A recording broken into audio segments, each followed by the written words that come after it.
Bereshith, Genesis chapter 42. And when Jacob saw that there was grain in Mitzrayim, Jacob said to his sons, "Why do you look at each other?" And he said, "See, I have heard that there is grain in Mitzrayim. Go down to that place and buy for us there, and let us live and not die." And Joseph's 10 brothers went out to buy grain in Mitzrayim. But Jacob did not send Joseph's brother Benjamin with his brothers, for he said, "Lest some harm come to him." And the sons of Israel went to buy grain among those who journeyed, for the scarcity of food was in the land of Canaan. And Joseph was the governor over the land. He was the one who sold to all the people of the land. And Joseph's brothers came and bowed down before him with their faces to the earth.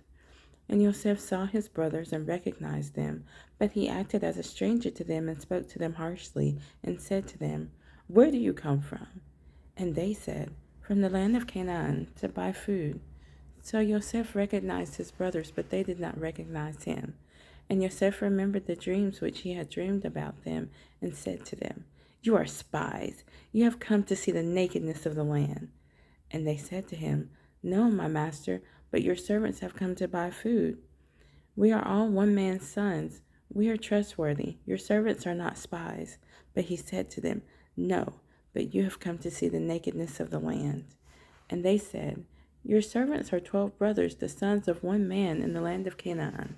And see, the youngest is with our father today, and one is no more." And Joseph said to them, "It is as I spoke to you, saying, You are spies.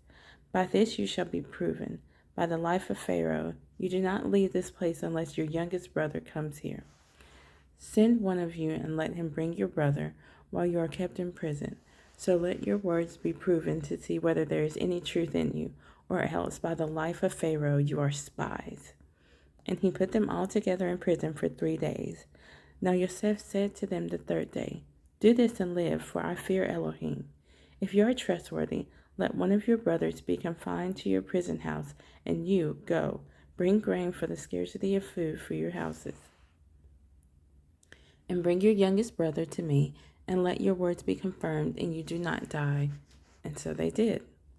And they said to each other, "Truly, we are guilty concerning our brother, for we saw the distress of his life when he pleaded with us, yet we did not listen.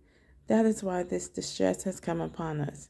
And Reuben answered them, saying, "Did I not speak to you, saying, 'Do not sin against the boy,' and you would not listen? And see, his blood is now required of us." And they did not know that Joseph understood them, for he spoke to them through an interpreter. And he turned himself away from them and wept. But he came back to them and spoke to them. And he took Shimon from them and bound him before their eyes. And Joseph commanded, and they filled their sacks with grain, also to put back every man's silver to his sack, and to give them food for the journey. And thus it was done for them. So they loaded their donkeys with the grain and went from there. And as one of them opened his sack to give his donkey fodder at the lodging place, he saw his silver, for there it was in the mouth of his sack. And he said to his brothers, "My silver has been returned, and there it is in my sack." And their hearts sank, and they were afraid, saying to each other, "What is this that Elohim has done to us?"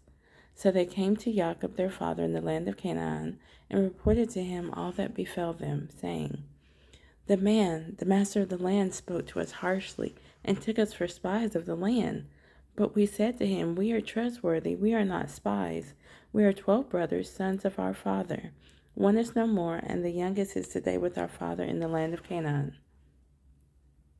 And the man, the master of the land, said to us, 'By this I know that you are trustworthy.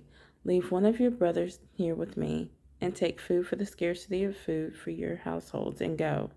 And bring your youngest brother to me. Then I know that you are not spies, but that you are trustworthy. I give your brother to you, and you move about in the land.'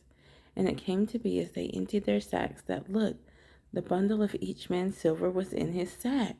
And when they and their father saw the bundles of silver, they were afraid. And Jacob their father said to them, 'You have bereaved me. Joseph is no more, and Shimon is no more, and you would take Benjamin? All this is against me.'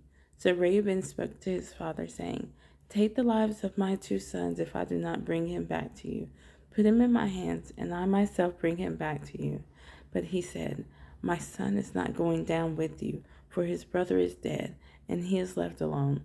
If any harm should come to him along the way in which you go, then you would bring down my gray hair with sorrow to Sheol.